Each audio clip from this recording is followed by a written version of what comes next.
Lobster mushrooms are one of the gifts of real food from forests across North America. I think they're beautiful in their own way, and they're one of the most unmistakable wild edible mushrooms. And they're delicious too, with so many personalities depending on how they're cooked. The recipe I'm sharing with you in this video works especially well with the broken pieces and chunks that are inevitable with lobster mushrooms. Sometimes the lobster mushroom breaks because the original host mushrooms, like the Russula brevipes here, are really brittle, even if they escape being parasitized by the orange, crusty Hypomyces lactiflorum fungus that converts both of them into the lobster mushroom. Most times, cleaning lobster mushrooms makes a lot of chunks because they can be such odd shapes to begin with. And then, even in the kitchen, you can have chunks left over from trimming, like these stems that were left over when I braised the caps in white wine and thyme. I'll put a link to that recipe in the description down below. It's part of a whole series I have on lobster mushrooms. This recipe is so simple and delicious with hardly any ingredients. I start with an assortment of busted pieces. I try to cut them into sort of uniform pieces. I like keeping pieces that show where the gills of the original mushroom got overwhelmed by the Hypomyces lactiflorum fungus.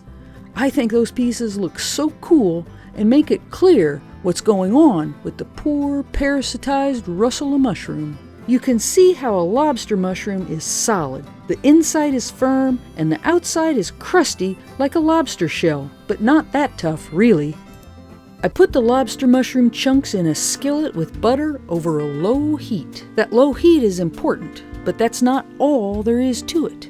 Take a look at these mushrooms now and keep watching to see how they change over the next few minutes. The secret ingredient for this recipe is thyme. Not thyme like the plant I used with the lobster mushroom caps and white wine, but thyme, T-I-M-E, like the time you are taking to watch this video. And I appreciate and thank you for your time and support. I'm Holly Chris, and finally, we have some time so I can welcome you to Haphazard Homestead. If you're new to my channel and like the idea of the outdoors being your own personal shopping center in your garden, your yard, your neighborhood, or wild places, please consider subscribing to my channel.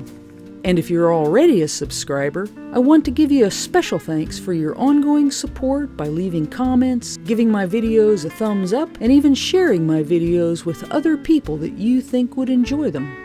I started off stirring all the lobster mushroom pieces in the skillet to make sure they at least had some coating of butter.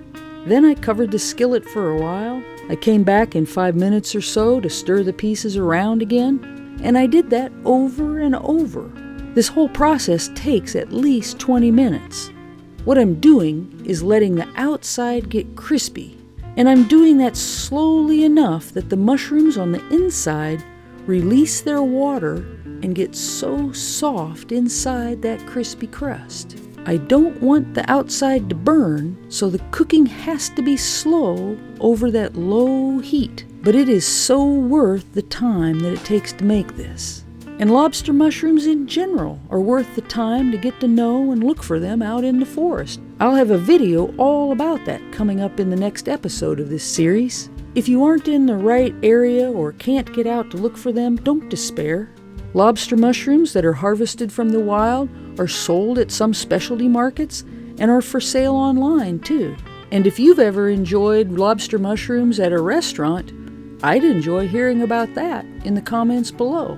As the mushrooms are getting close to done, I want to taste test one or two to make sure they're soft and completely cooked inside, because lobster mushrooms do need to be thoroughly cooked. Do you see that golden orange color on the spoon? That shows how the lobster mushrooms are releasing flavor into the butter. That means there's a lot of flavor in that pan. So even when the mushrooms are ready to take out and eat, I'm not quite done yet. Here's an easy way to enjoy the flavor that's in that pan. I add some water to an egg and whisk it up, and then put that in a skillet. I'm making a quick omelette just by adding some wild chives from this winter that I put into the freezer. I don't have to add anything else.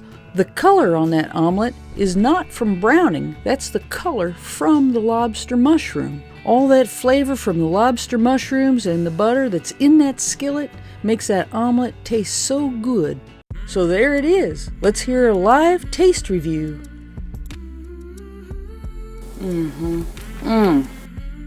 That tastes so good. Holy smokes. I like that.